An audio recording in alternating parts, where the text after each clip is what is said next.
His partner will be Elisha for now. Yes. Elisha is a two-time Accra Open. That's a baby legend. Yeah, so let's welcome the opening government team for the legend round. Quickly. Yeah. In open opposition, this is the team we call the presidential team. At the time in 2015, one of them was the president of the University of Ghana Debate Society, and the other was the president of the Kwame Nkrumah University of Science and Technology, the Student Representative Council, the SRC president there. So currently, the UGDS president is an attorney with the Attorney General in Ghana. Yes, state attorney, prosecuting all sort of criminals. And then the SRC president is married now. Yeah, but yes. Let's welcome Boakye Nyamekye Isaac and Derrick Ackah-Nyamike for the open opposition. In 2015, they were the opening government in the final. They were a team at that final. I don't have to tell you what happened. In closing government, we have Adu-Poku. He has a famous tie in one of the photos from 2015. Adu-Poku now is in UK. What was the company working again? Yeah, it's earning pounds now. And he came purposely for Accra Open to make sure that yes. And he's going to be partnered by Lenin, the only Lenin aside the Lenin that we know. Lenin is also a barrister, famously part of the team that made sure Akufo-Addo had a second term by defending them at the Supreme Court, by the way. Yeah. So debaters are doing amazing things, you know. Yeah. Also, Karim just got married, by the way. So, Adu-Poku and Lenin.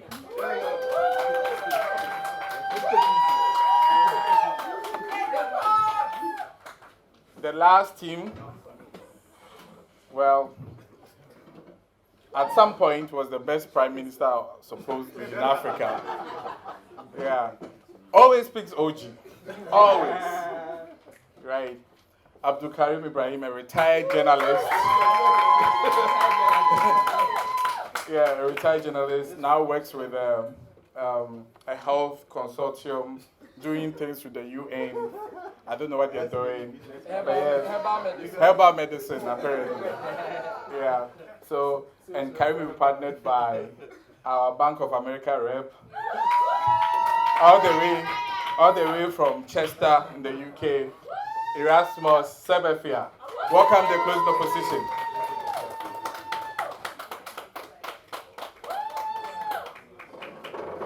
Okay, so judging this round, the chair will be Aisha. Yeah. Panel Aisha will be Raphael Amankwa. Where's Raphael? Yeah, come for it.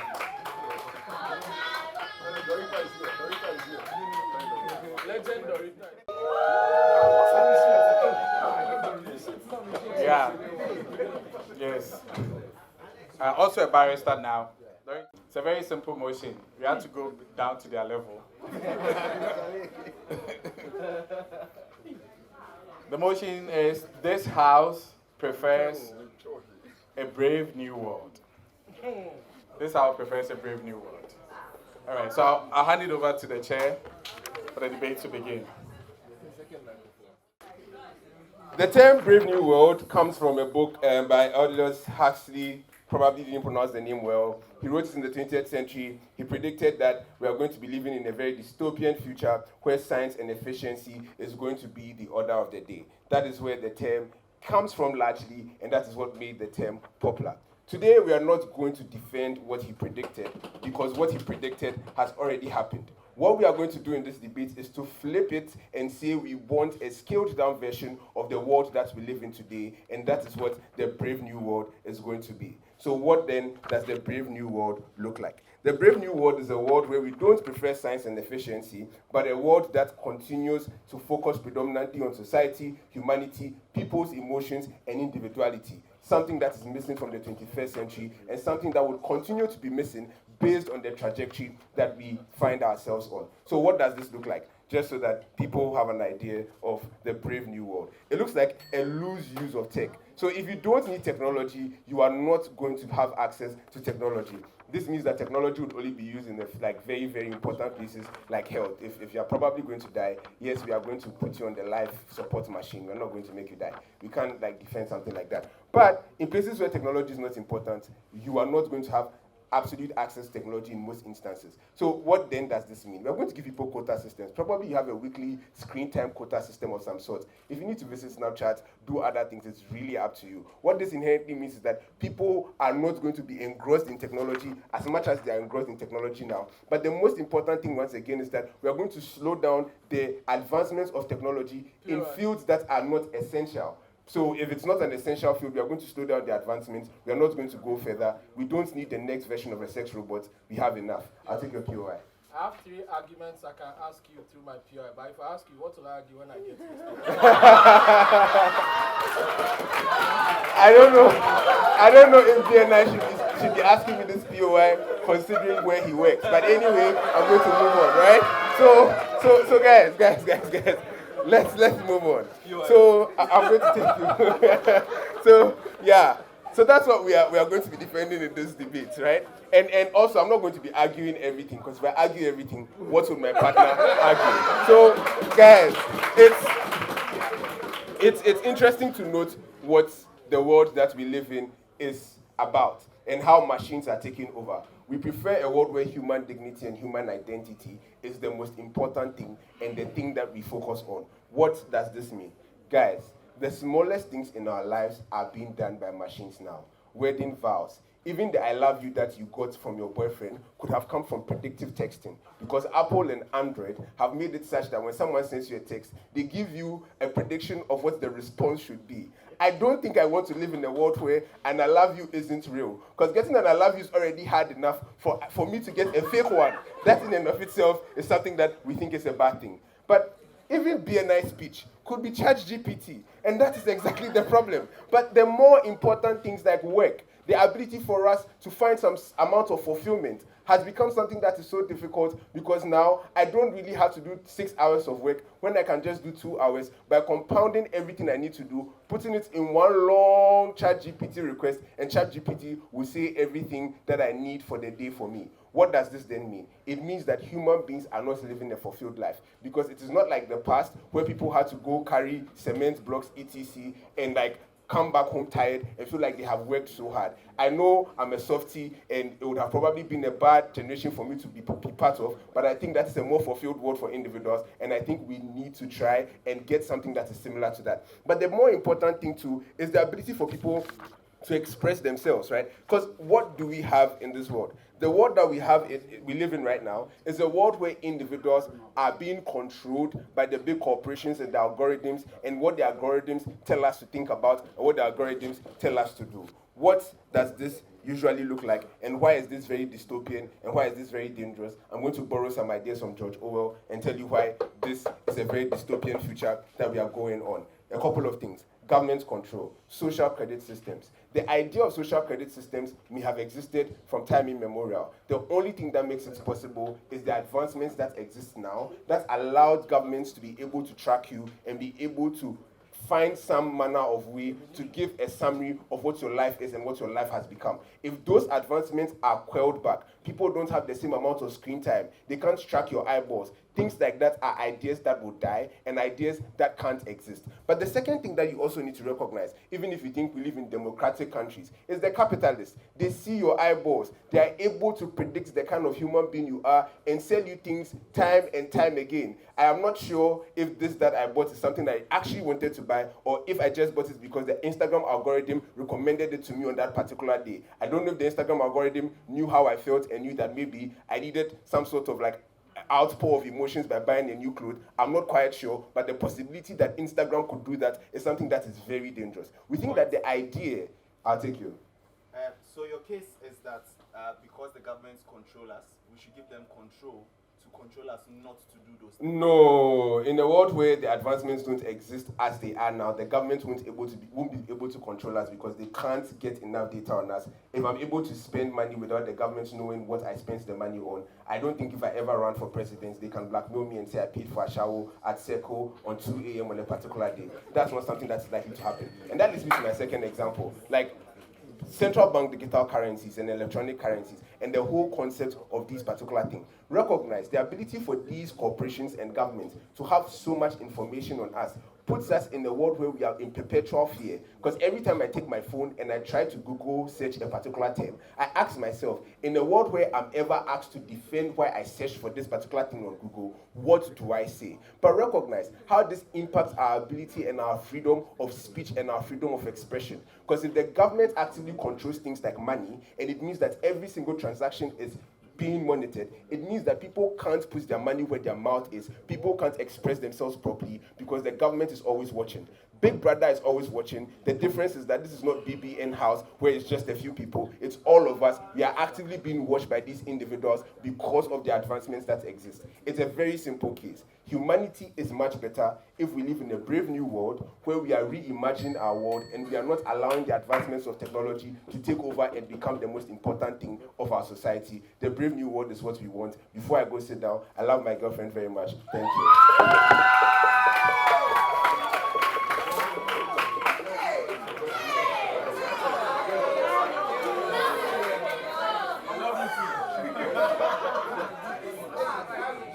Prime Minister for the speech. We welcome the leader of opposition to start the leading opposition.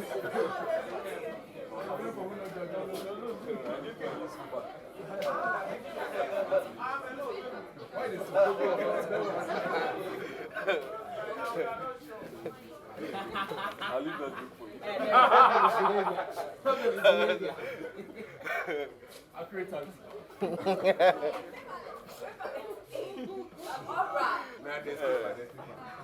No, there are two favors.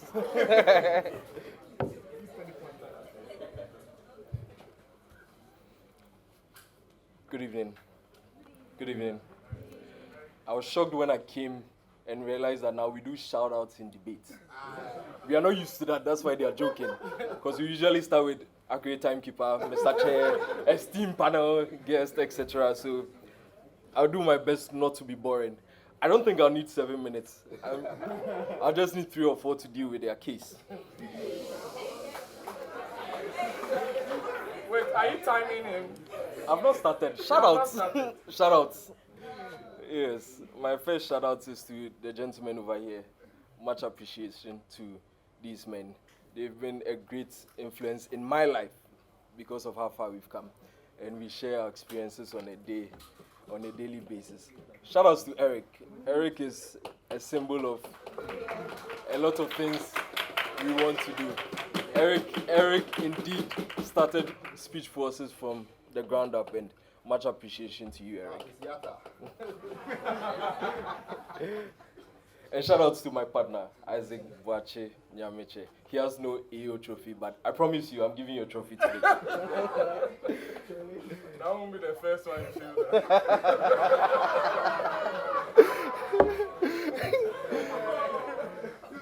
Great. Opening government decides to argue the case in a mischievous manner by arguing for the certainty or the status quo, what we have as it is now, and then flipping the coin to put the burden on opposition. So then rather than arguing for a brave new world that is much more tech inclined, opening government decides to argue for the status quo which exists because it's not true that technology has advanced to the point where we have reached a brave new world. Nonetheless, we are still going to engage opening government on that tangent. We are Team Tech. We prefer a cautious and content world over a brave new world. And we think that technology is definitely the way to go in ensuring all the things that opening government wants to achieve. We believe that technology is the sure way to go given the current circumstances in ensuring the human dignity and identity of people, in ensuring that government control is not as rampant as it should, as it is in the current dispensation, and in addition, in ensuring that we have some certainty of accuracy in theories and principles that govern our world and society. So then, my rebuttals are integrated, of course. I'm a retired debater. On human dignity. Human dignity, in our opinion, is just the idea of ensuring that every human being is respected, every human being has a sense of self-worth and involvement and respect in whichever circumstances that the person may find themselves to be in. So in a situation where, as a human race, we have faced so many circumstances and disadvantages and wars and etc. that have threatened the fundamental concept and existence of human dignity and human identity, we think that it is time for us to take on a challenge of technology and ensuring that technological advancement would bring more certainty and protection to human dignity and the human identity and self-worth as it exists. We think that technology is the sure way to go about this and not the inverse, where the status quo has had human identity and human dignity and human identity being failed through the many wars and many genocides that have existed in the status quo and how people have been disenfranchised, segregated, and etc. But we have a new tech world where we are for ensuring that technological advancement is able to bring together people, is able to help people find their identities and find whatever pronouns they decide to identify themselves with, and find that sense of communities, that sense of communal belonging, which doesn't exist or which exists in a much more scaled way in the current status quo, where people are disenfranchised, people are withdrawn from society and not given the opportunity to express themselves and to be part of society. We believe that in as much as opening government argues for less control or government control in circumstances, etc., we think that the world is evolving in such a way that technology is what is able to keep people from preventing the government from exercising absolute control over them. Because through technology and technological certainty, people are able to control their willpower, people are able to control whatever they want to achieve in life, people are able to conceal their identity for specific purposes, people are able to even mount protests because of technological advancement, and that is what defeats absolute government control, which is not the best.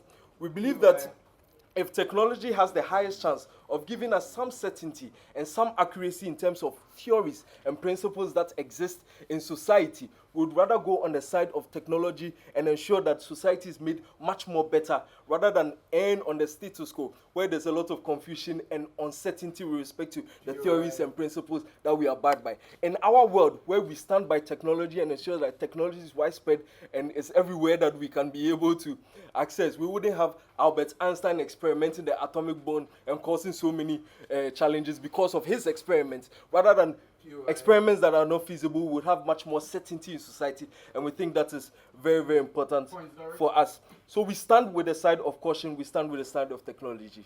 Thank you. The last time we took a pure the last time we did.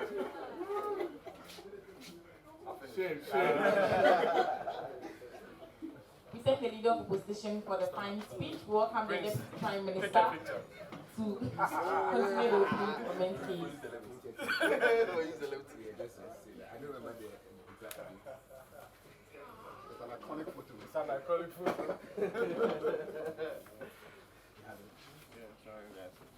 Hi guys. Hi guys.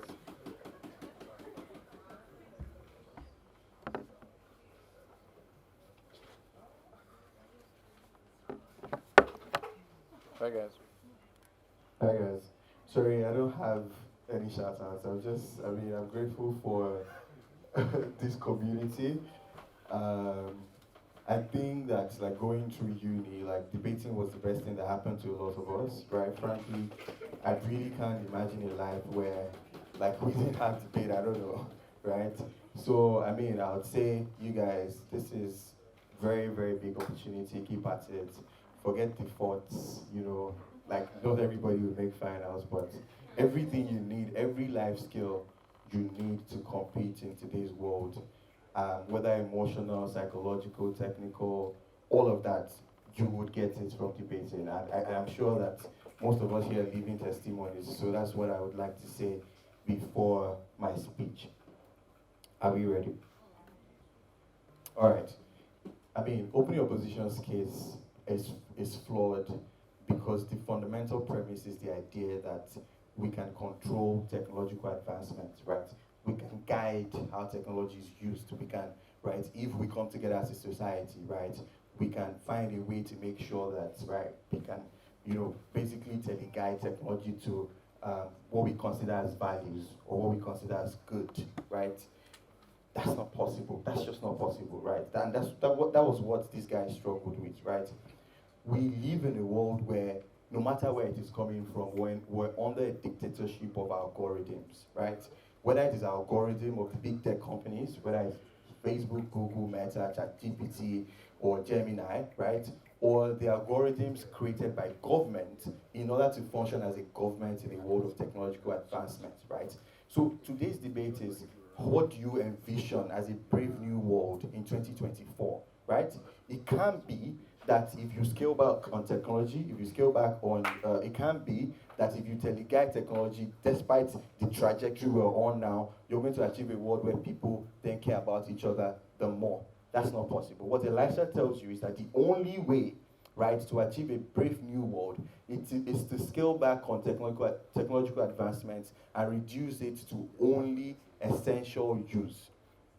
Why is that something you should care about in today's debate, right? Because two things. First off, right, it's essentially determinism, right? We completely believe today, right, that technology drives our culture and social change. So there's a determinism attached to it. So it really reduces how we take over our lives in terms of how, our ability to shape our future. That's one. Number two, and more importantly, is that I think CEO might try to run an argument that, technology would help us respond to the existential threat we would get now and in the coming future.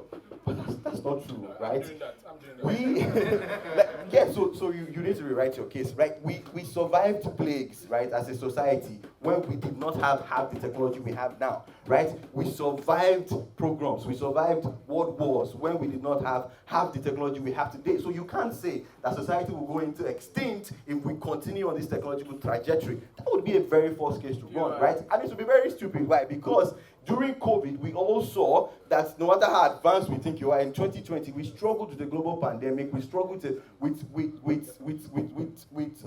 what the new world means, because the things that matter, we sacrifice them in the pursuit of technological advancement. And that's the case that myself and Elijah brings to you today, right? You have a situation whereby there's a continued erosion of human agency, empathy, the things that matter, right? There's a continued widening of the digital divide. There's shallow connections. People say I love you and don't mean it, right? If you have the most advanced technological system in the world, if you do not care about the things that matter, then nothing has benefited society as far as we're concerned. If you do not scale back, and that's the thing, inevitably, if you continue on this, right, we're going to have a situation whereby tech has tensions, so we don't control what happens, right? ChatGPT is telling you things that you don't know, like it's learning stuff. So you can't control technological advancement if you don't scale back now. It's to get to a point where we're just going to be slaves to technology, and that's something that the writer of the book, The Brave New World, struggled with, that we would become slaves to technology, but that's not why we had technology in the first place. It's to serve man. Isaac. You are a legend, not a dinosaur. You have been promised so many times humanity is going to end, and yet we are here.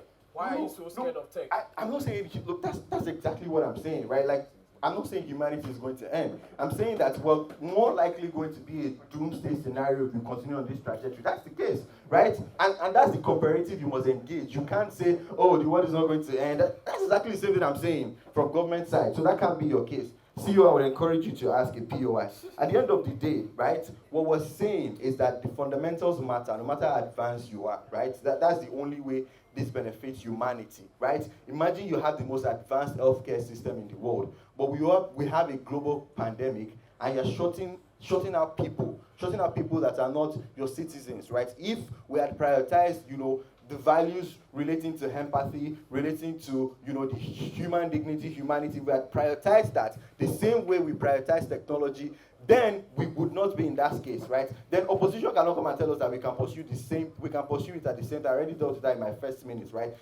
The current trajectory of technology makes it so that you can't keep up, right? Like, there's so many advances in technology now that we do not have regulations for, right? The government is playing catch up. Everybody is playing catch up, right? Technology goes first, then we try to figure out how do we regulate this, how do we regulate deep fakes, how do we regulate fake news, how do we regulate all of that? We can't possibly keep up, right? The brave new world, right, means we have to imagine a world where we scale back on those things and go back to the things that matter. See you, go ahead. So if this is your brave new world, Yeah. how about we argue to you that our world maybe will go back to the world of the tablet of stones, then and a world where one Erasmus. Okay, that's your brave new world. That's fine. That's completely fine. That's completely fine. And I mean, like, yeah, why not? Why not, to be honest? Like, why not, bro? Come on, Agyei is our comfort, right? It's fine. Right. Now, so, I mean, I think to close out for me is, I want to talk about what the human experience looks like in this brave new world, so that we understand, I mean, we need to think for that, so that we can understand. It means that right? The imagination takes a backseat, right?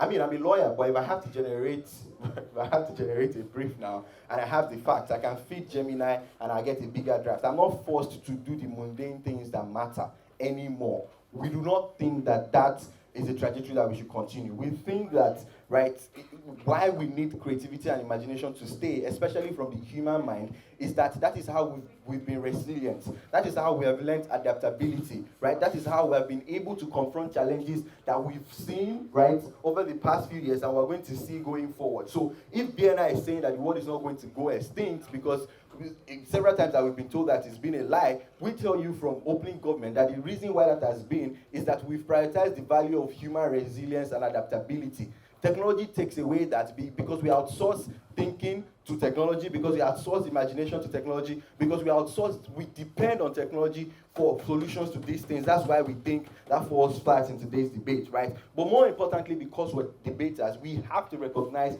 if we are being, honest with ourselves, that critical thinking takes a backseat as well, right? Do you understand? Like, if you can generate arguments on ChatGPT, why would you want to think with your 15 minutes right before you come up and speak? So we have to understand that if the world we currently live in, right, the world that the Adam guy envisioned when he was writing in the 1930s, is where we prioritize technology and efficiency, what we're saying to you is that we're already in that world. So the brave new world has to be a world where that is no longer the case. Proudly opening government. Thank you.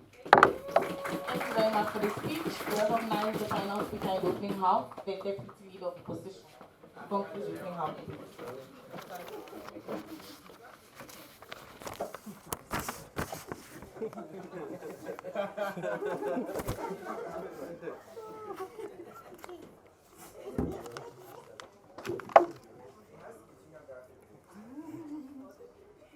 Hello. Everybody is saying nice things about what debate has done. I guess this is proof of what debate has done, so that's all. But, panel, so I brought this news prize because this is how we used to prove things in debate. You'd say, like, according to Business and Financial Times, page 5, to Google or not to Google, whether technology is doing more harm than good. That's how we used to do it. And we introduce ourselves. Mr. Chairman, Akyei's timekeeper, ladies and gentlemen, and I'm here to unbuckle and solve this enigma. It's because humanity evolves in ways that we cannot imagine. The very things that we take for granted today were the dreams of old people. And I'm not surprised a Gen Z thinks today is normal. Elisha, like, we used to have times where my dad would write love letters manually and walk miles to hand deliver it, and he would still be lying to this woman. Like, it's not because of predictive texting, right? Like, people have used technology to do bad stuff. Like, you use it all the time for TikTok. That is fine, right? But the key thing is, they say the principle in their case is, we scale back on tech and only leave essential, like, use. So the key question is, who determines essential use? That is why they cannot be team agency. That is why they cannot be the team that wants social evolution. Because they are the team that wants to control people by taking what they can have from them. and that is very bad. So when you think about who determines the essential use, it means you are thinking of government control to determine what is essential. So maybe you don't get to do TikTok anymore, but at the same time, you also don't get to use the internet for research for your assignment because a government thinks you are going to get access to LGBTQ content and they don't think children in primary school should be able to see that. That is the kind of agency you lose in OG's world. Second thing is that there is no freedom then for people. And freedom is the bedrock of human evolution. It's because people can think and decide for themselves what they want. So in tech, even though your data can be given out there, you are given the opportunity to consent or not. That freedom gets you to decide the kind of Google content you want to have and the curation of it. That's very important. So these things are things that, like OG, it takes them out. The other thing you have to understand is, these guys say that if the tech does not exist, governments cannot control people. Two things about that. Governments have always found ways to control people. Like there was a time, though it's difficult for OG, like especially Elisha, to believe, where the Cuban government, through the Cuban Grandma newspaper, which was the only source of news for the people, to use that to influence people through propaganda. There's also a time where just through raw power, the Taliban is able to control women in Afghanistan, what they can wear, among other things. They don't need technology to be able to do that. Like, governments can always oppress people. We think technology, our case, has given the people the opportunity to democratize how they buy themselves out of that oppression that government can engage in. Yes. So it's really simple, right? This debate is superficial. We should be able to do this some way, somehow, without having governmental control. Maybe it's going to be built inside the tech that if you use it for a particular number of minutes, it goes off. Like, it doesn't have to be the Gen Z debate styles, like, check WDC Manual, you actually had to prove it. You had 14 minutes to do that. You clearly didn't do it. We leave it to the fossils behind you to try that. So, guys. It's a master's round. It's a master's round. Listen. So, how, will people achieve a world of human dignity and social, dignity without technology? It's like Stone Age, because you scale back, but then you don't know where you are scaling back to. So that means in such a world, I can't have access to data unless you tell me your pronouns, right? So there's going to be a lot more homophobia, transphobia, among other things, because data is just not accessible. But the biggest thing is this: human ability to cooperate is what makes society progress. And this, Nuval, listen. So, as we sit here, the only way we can cooperate or work together is if we buy into an idea. The reason we trust these judges is because we buy into the myth that judges will be fair. The reason people who don't know each other can leave their countries to go to Saudi Arabia for Hajj is because they believe in a myth. Myths create imagined communities. Like your currency, the reason you believe in it as a legal tender is not because that paper has any power in itself. It's because we believe in the myth. Cryptocurrency, the reason people are accepting it is because they believe in the myth. So those who don't believe in it, don't use it. Technology has given us the ability to spread myths in ways that the Bible in its book form could never do. That is why technology is the reason society has evolved to this standard. To them, critical thinking is lost because you can Google something or you can use AI. But that is because what used to be critical thinking then is the baseline of thinking today. And so today, if you want to engage in critical thinking, you have to outthink what the AI is giving to you. That has raised the floor of what human critical thinking is. That is something we have to appreciate. It is not going back to an age where we have no access to information and call it critical thinking because somebody is able to calculate 1 + 1 is 2. No. Yes. All right, so if BNI's problem is government has created all of these things, but in their world, the big tech companies are creating it, right? So your mates will be controlled by Mark Zuckerberg. It's not a world that we love. Very interesting things. I argued out during the prelims. But this is why it's wrong.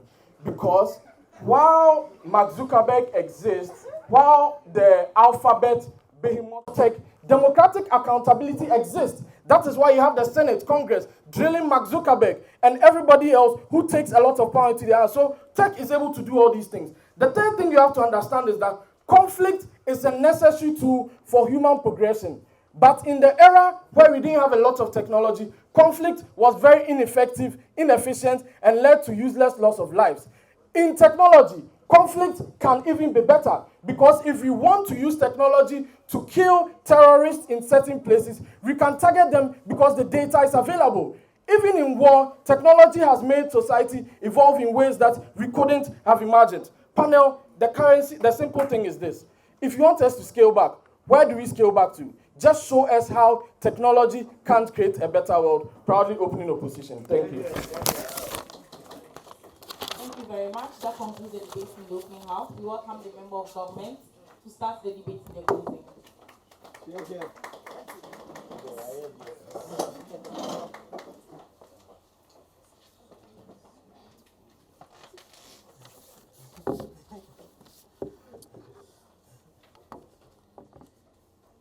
All right. Sort of. At your first, you will find out this thing. Wow, who is that? I think I have to call equity on.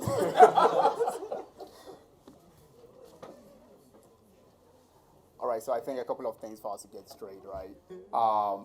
So first of all, it's not about predicting doomsday. It's not about this side of the debate, sort of like thinking there's going to be some doomsday, so let's deal away with tech, right?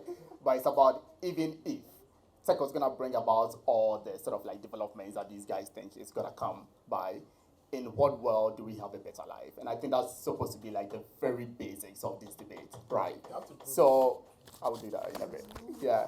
So, but looking at BNI, I think, the very point that you are able to tell us about your dad story, that love letters in which he was lying, but then he needed to do all of those things to crack us up, is exactly why we need those things, right? Because at the end of the day, we think that some of these things really create memories, that the things that really sort of like kept us around, our grandmother's fires, listening to all these stories, which were absolutely lies. Like Ekwanansi was never true, right?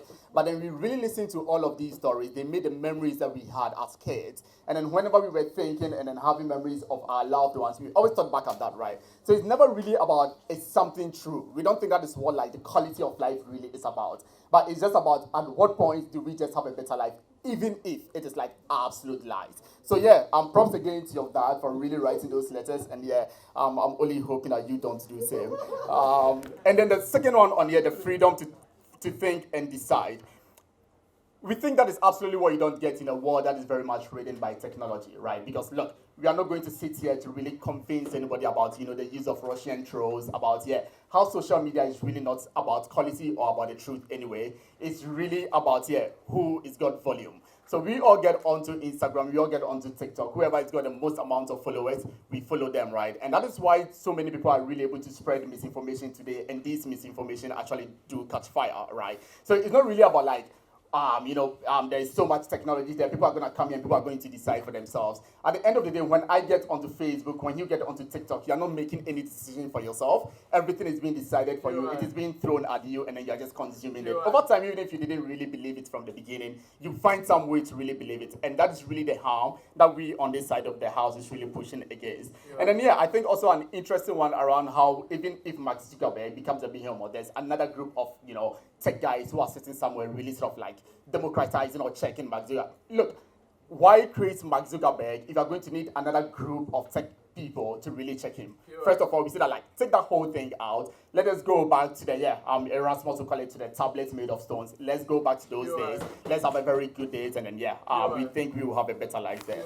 Now we really build our case on three things, right? As extensions. In what world do we have a better quality of life? In what world do we have more integration or better integration of people in societies? And then also thirdly, in what world do we have better governance? So we just think, look, if we all knew who was really going to win today's debate, because we could plug the results into some sort of like AI to know who was going to win that debate, we don't think we'll come and sit here today, right? So in a world where you have so much predictability because of the power of tech, we think that you're really reducing the quality of life that we all are having. We're not going to be sitting down to be watching Manchester City and Manchester United because we would already know by tech calculations how it's going to end up anyway. That is exactly what we think is not brave enough for us to be doing. We want a world of suspense, a world where it's going to take very brave people to sit down, imagine things, and then wonder what is going to happen, right? And that is why we think, look, kill all those sort of like, all those extra tech that we don't need today. Do away with them. Let us really go back to the Stone Age days. Let us eat by the fireside or whatever,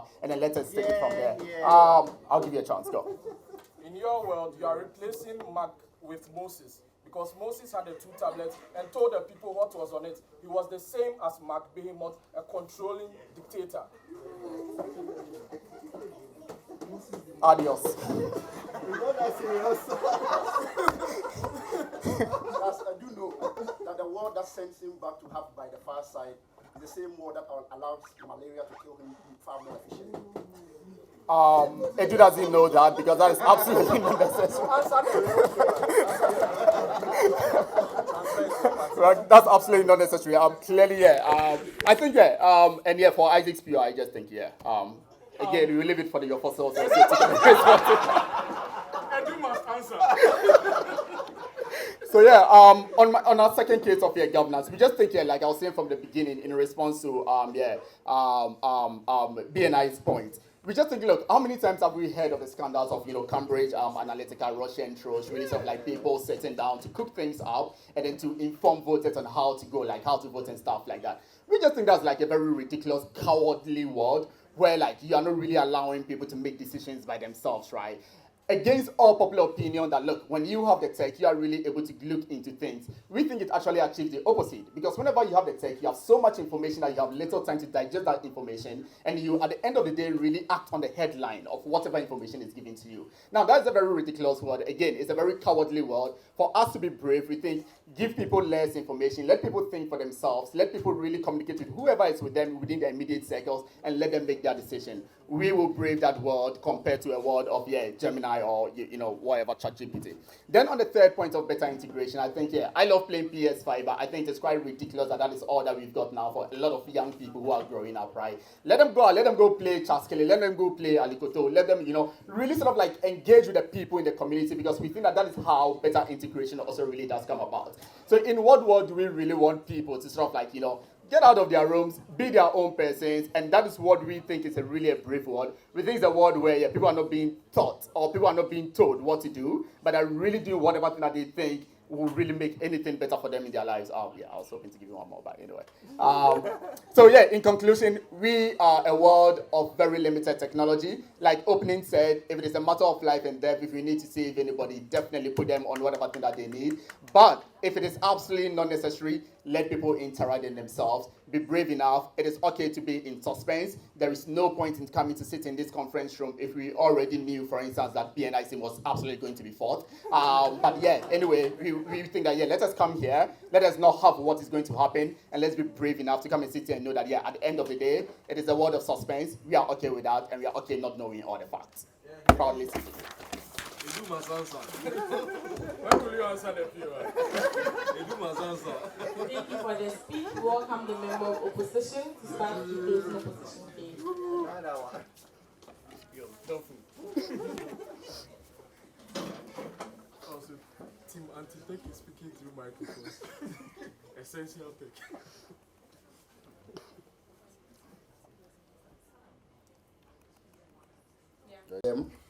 The world will come, colonize you, sweep you away, use you, and waste you. That's precisely what we are suffering from today, and that is why we don't think that the world that Elisha wants is good enough. First and foremost, that's the most cowardly, brave act I have ever seen in my life. Because in a world where we have so many problems that Erasmus and I are going to be talking a bit more about to you, and the opportunity exists to do something, it is not exactly brave to want to come back and hide in caves and allow malaria to kill you and all of that. That was the point of the POI that I asked Adu-Poku. It's very important. I'll explain more about that later. I forgot I needed to do shadows also. But we'll continue. So, opening government's case really rests on the point that we're doing too much. And for that matter, we need to really scale down and enjoy life a bit more, as closing government also tells us.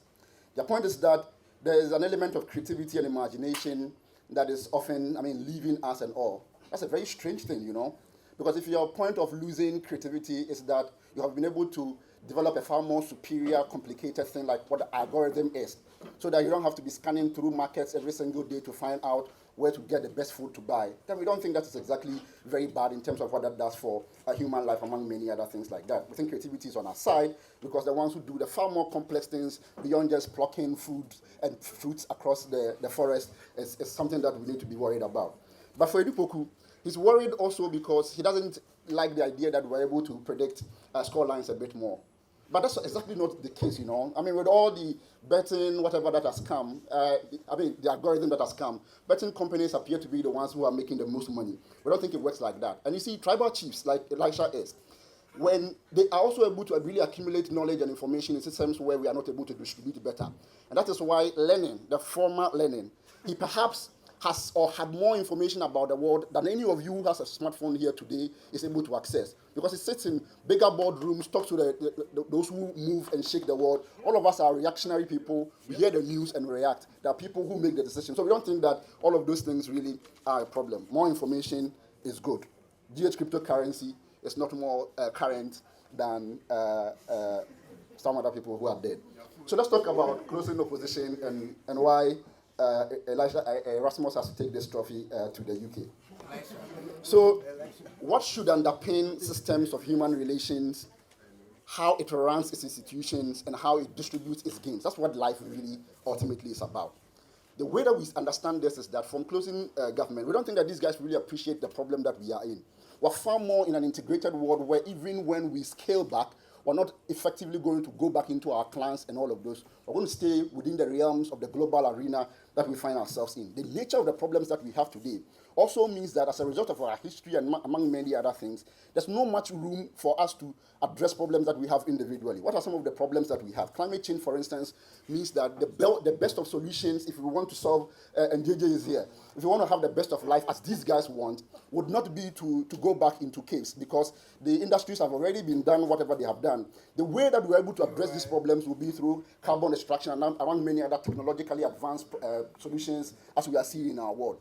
If you get that this is the imperative that we live in, that the solution that we want is not a bunch of old retards sitting under a full moon like werewolves to take decisions, then we need to do something better. And that happens more in our world because efficiency, which Erasmus would explain a bit more to you about, is what underlines our idea about why this world is better. Let's go. So assuming that, Karim, you invent something that takes away emissions and you use it for energy and you invent into the US, how is it going to get to you in Ghana if you don't go back to the basics of the values we talk about? Yeah, because you assume that the basics was not when Christopher Columbus found his way around here and banded a couple of people and took them wherever they did. We think that our world is far more better than a world where you have no idea what's going on, you cannot mobilize, you cannot do anything. We don't think that helps you in any case. And that's why even our extension is particularly important, because efficiency is important and it's at the heart of what we do. And because I've told you about the nature of the problems that we are trying to resolve here today, the medium through which we send out the gains is also very important. And that's why, irrespective of all the inequalities that exist today in the world has never been more egalitarian like we are today. Because whatever that's available that we are able to produce, we're able to singly by, just a stroke of one click or anything like that, send it across the world, and life is far more better, right? And that's what we get from the likes of Steven Pinker, that the world as it is today is the best that we have ever lived in terms of human rights, in terms of food access, in terms of dealing with issues like malaria and problems that we have and all of those things. The way that we resolve them was not through limb trees, plucking them from the forest by ourselves. Let's go. So Karim, look, why first create a problem, for example, the carbon emission? Like, why do you introduce so much tech that creates all of these problems? On top of that, develop another tech to clear that problem. Yeah, because because we are in a vicious cycle and we are not at the point of creation. So we are not at the table with God to make determinations. What has happened today is that we are invited to decide what should be the way forward. And I've told you, and that's why we are very unique from here. The imperative that you must know is that the problem that we have is not one that tribal chiefs are going to resolve. We are in this together. And if we are in this together, we require the Elon Musk to have the bold initiative and the nerve to say that here is not going to be sustainable, let's find Mars and go to. Those things are not so easy to do. If you scale them down, you might have enjoyed a few moments where you sit by the fireside and all of that. But the problem really is that these days, you're probably not going to even get the firewood to be able to do all of that. We need to solve this problem. If we are dealing with a global, oh Lord, I didn't go though. If you are dealing with a global problem, then we must appreciate that the solutions must reflect like that. Ordinarily, I would love the world that these guys want, right? We don't do anything. You gossip, you go to the streams and fetch water and all of those things, and you write nice stories and storybooks. But that's not how the world works, really. So if you want to resolve our problems, we say that come with us on the other side of things. And at the end of it, it's also about how we distribute the things that we have, right? And so we prefer a world where when you are dealing with your girlfriend as butches that a date among many other things, you're not wasting your time on a yam, and when you want to find kale, you do it 4 times. We need to not waste more time because we've done that before. It didn't serve us any good. Humans are going to continue to evolve. We'll do a lot of bad things going forward and all. The only way we are able to effectively and better able to resolve the problems that we create as a result of our life and interactions and all of that is through a more efficient system. That more efficient system that allows for redistribution among many other things is here. But the only person that also tells you more about why, despite all the inequality, we have never been in a better place in human history than we have been. What took us here was not Jesus Christ, was not Muhammad, was not God, it was the people like Elon Musk, Tesla, and other people like that. We proudly today, for very good reason, support them. Thank you very much. We welcome the final legend on the government bench, the government with God.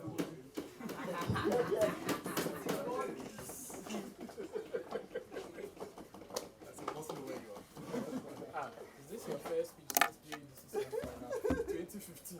Yes. And then the last time I held the mic to debate was PADC 2015. After we crashed out of semi-finals. So. Who was your partner? Well, it's been almost a decade. Who is the we? I was with you. No. He was my partner, don't mind him. Guys, I must say that it's been delightful watching you this evening with so much nostalgia.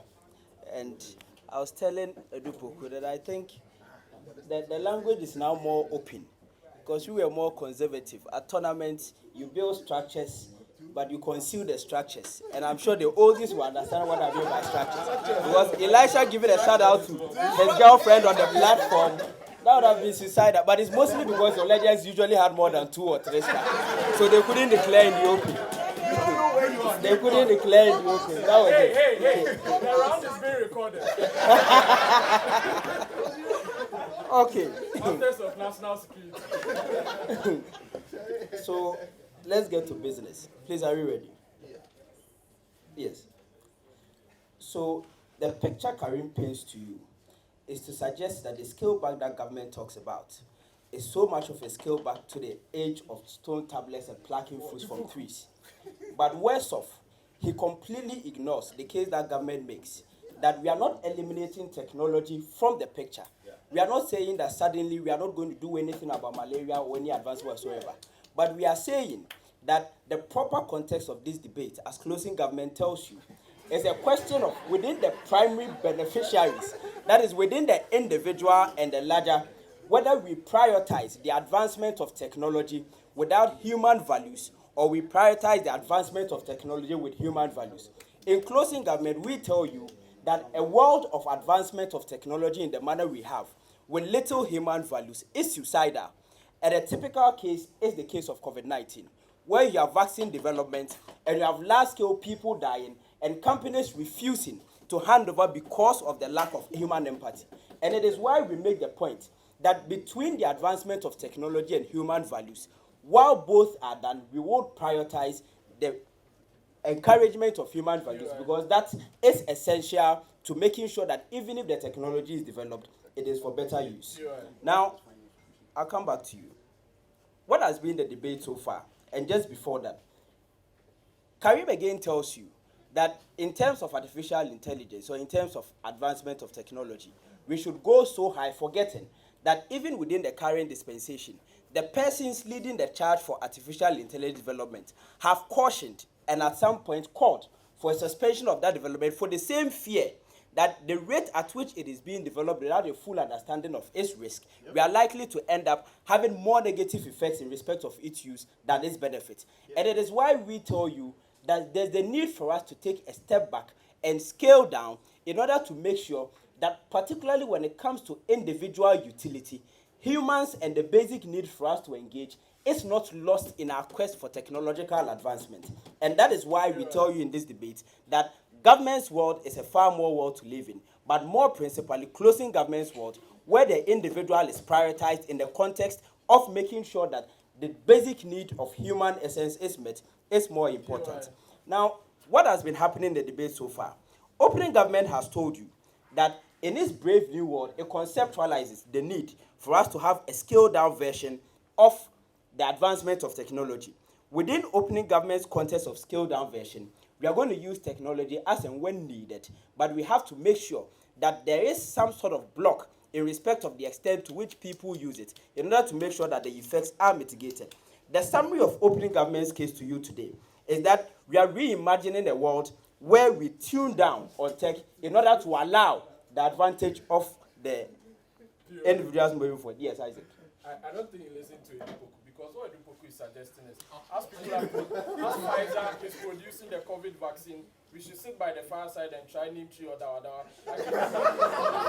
I think that is a complete misapprehension and misconception of the point Adu-Poku makes. The point Adu-Poku makes is that if the development of the COVID vaccine will be developed and will be used or will be distributed by persons who have not sat by the fireside to understand why there's the need to look out for the next person by the fireside, then even if we develop that COVID vaccine, we are likely to exploit it only for capital gain and not for that human dignity and essence that we want. And it is why there's the need for us to sit by the fireside in the first instance so we can have that relationship. Karim, I'm not taking you. Sit down. Now, what has been the case of opening opposition? The case of opening opposition in terms of opposition leader was abysmal. The point he makes simply is that we should... The point he makes is that we should not advance to the point, and that the way to go is to make sure that we stick to tech in the manner that we are pushing it. Now, we are saying that while we are not eliminating tech, there's the need to keep the advancement of tech within focus. Deputy opposition leader comes to tell you that essentially who determines what essential uses, and he tries to tie that with governmental control and suggests that government is the only party responsible for controlling what essential uses. We tell you from the side of closing government that in terms of who controls the narrative, the idea of echo chambers, where these mass companies by algorithm dictate essentially what you see, where you go on Instagram, you go on Telegram, and you think that what you're seeing is what you want to see, but in essence, it is an echo chamber created for you by the algorithm based on what they want you to see. It's not what we subscribe to, and therefore we cannot have it running the way that they want. Now, closing opposition comes, and closing opposition runs this new narrative of suggesting that in their world, climate change, all these problems that we talk about, are better solved if we are going with technological advancement in the manner that it is now. What they tell you essentially is that they've created all these problems, and yet they want to remain in the current dispensation so as to create the antivirus to those problems. We tell you that if you are scaling back the way we are asking you to, first of all, the rate at which those problems are going to be created is going to be reduced. But more importantly, the solution to that problem would ensure that there's not a continuing creation of that problem, because then you have a set level where you work towards winding back, as opposed to the current dispensation, where as you create the solutions, you create more problems as you run along with it. Now, I proceed to tell you why we in the side of closing government, particularly, are necessary and have made the most contribution to this debate. From closing government, we start off by making the point to you that it is not a matter of predicting doomsday, as in what comes the worst, but in the best case scenario, what we are looking for is within the individuals within society, which of the scenarios presented gives the best conditions of life to them. We tell you from our side that life is worth living because there's suspense, because there's something to look forward to. And so if there's so much predictability, such that at every point in time, you almost know what can happen for certainty in the next minute, then life loses its essence. Isaac tells you in response that what was critical thinking back then is critical thinking now, and therefore people have to think. But I tell Isaac that I'm a lecturer, I teach law and tech, and having about 80% of my students use ChatGPT to answer a simple question I gave them is never the baseline of thinking, because consistently the availability of these tools is preventing people from doing any form of critical thinking or going outside the box. But we tell you further from closing government that there's the need for us to have better governance. And the reason that better governance is enhanced in the system we propose is that there's autonomy and self-agency, in that within the current technology that they propose, consistently you are unsure whether or not the vote you casted was a vote based on the issues you believed in or based on issues that have been suggested to you. On this premise, we suggest that Opposition loses out of this debate, and closing government wins it.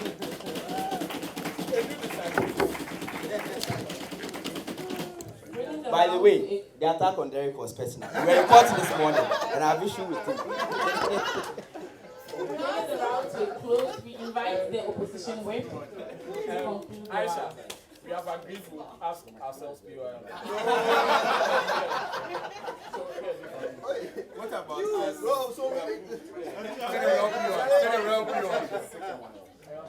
Charlie, don't engage the losing team. You have a timer. Erasmus.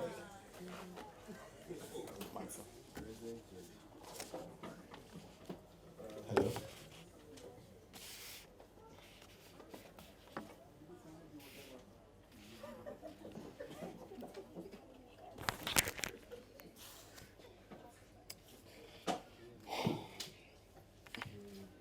Oh God, I missed this. I'd like to give my shout outs. Earlier within this year, there was a lot that I was going through, found myself in a very, very dark place. I think what I found out to be the most important thing is love. Love from friends, love from the people who are closest to you, love from your partners. I think that's the most important thing.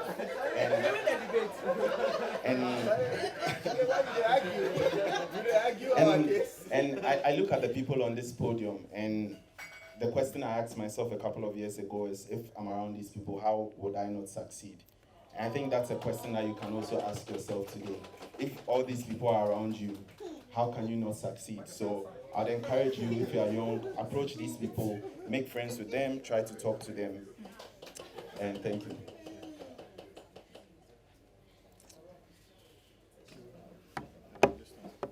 All right, cool.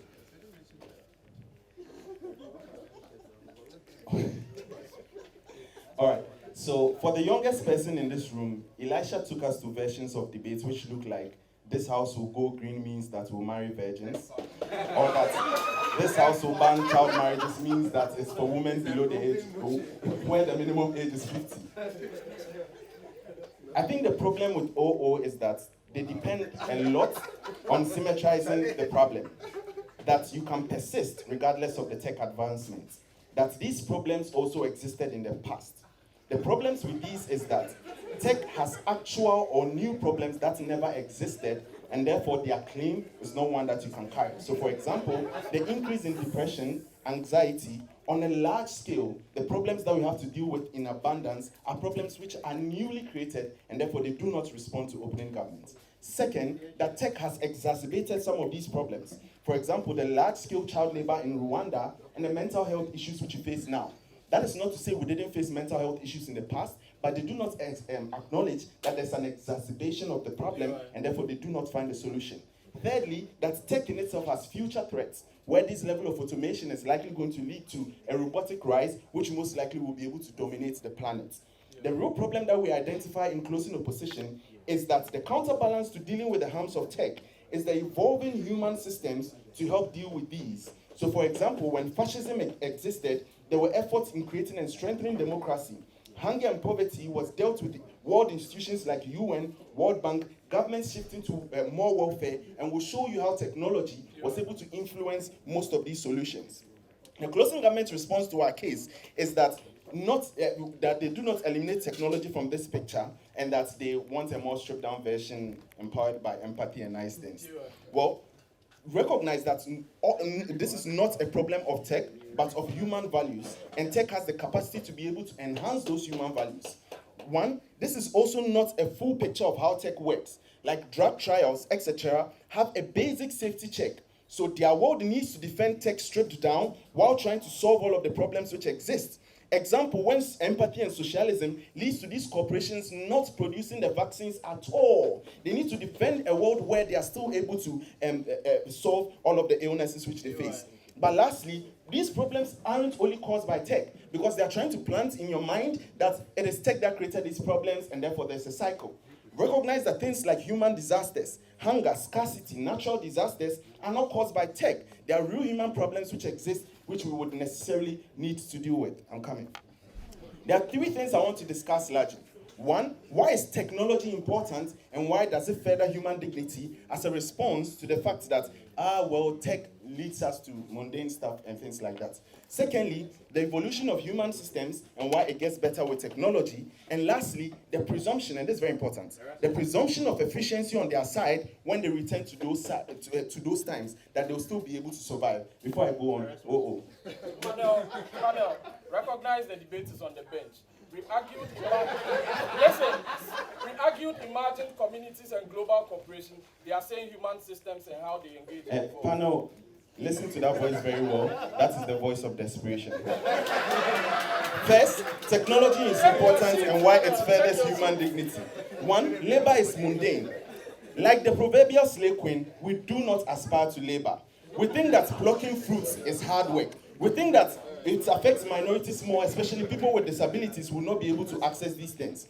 Tech makes sure these things are automated and allows us to do the things which we enjoy, which means we create more, we are able to create more art, etc. We enjoy more because we spend more time with our family, keep in touch, instead of doing boring work. These guys want to take us back to the times of Egypt, where Pharaoh's clutches was on our necks and we're carrying bricks up the pyramid. In our time, we have things which is able to do these things to us, we will not accept it. Secondly, a world without tech is waste. Look at all the time you spend on travel. Look at food, right? With no systems to be able to transfer it to places where it is most needed, which means that on their side of the house, where there is stripped down technology, you do not have the ability to be able to enhance those things. Opening. All right, so if you take their case as the best case, would you prefer a world where we don't have malaria vaccines to a world where you've spent millions to develop vaccines, you've killed a lot of people to develop vaccines, but the people that are well affected by that, we prefer the world Nigeria, where they don't that have the vaccine vaccines. we prefer that a world where that vaccine is produced and that people can buy it for $5 and that the US can also buy it and say, Nigeria, this is it for free, instead of a world where none of that vaccine exists.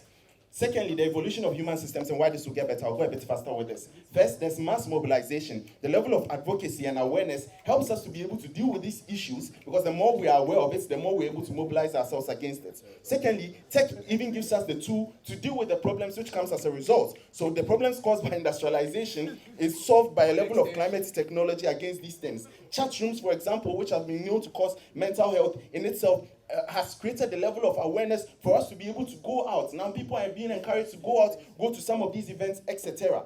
Thirdly, there's a level of equalization. Tech gets cheaper over time, and this is proven by Moore's law, which means access increases and people are able to create apps, platforms, and which means that more and more people are able to counteract most of these things. Capitalists are beholden to money better than states who hold all of that power. So we know that even if Elon Musk is wicked and we give him more money, we can be able to access some of these things instead of keeping all of these things to governments.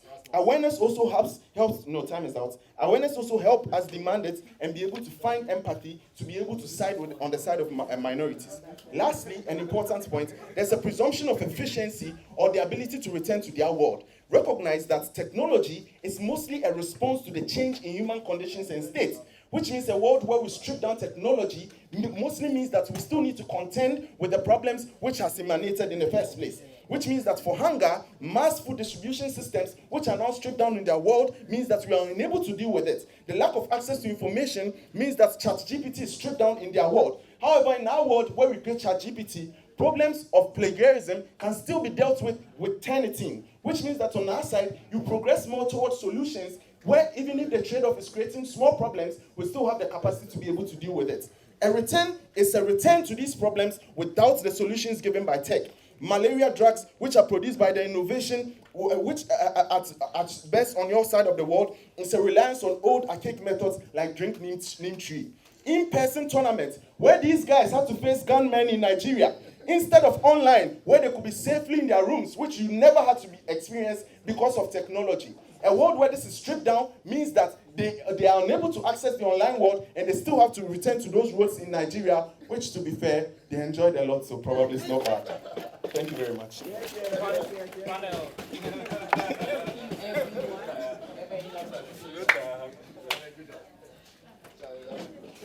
Will we come back for oral allocation?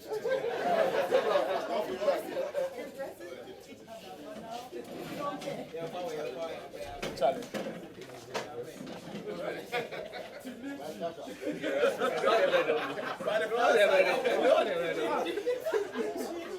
You've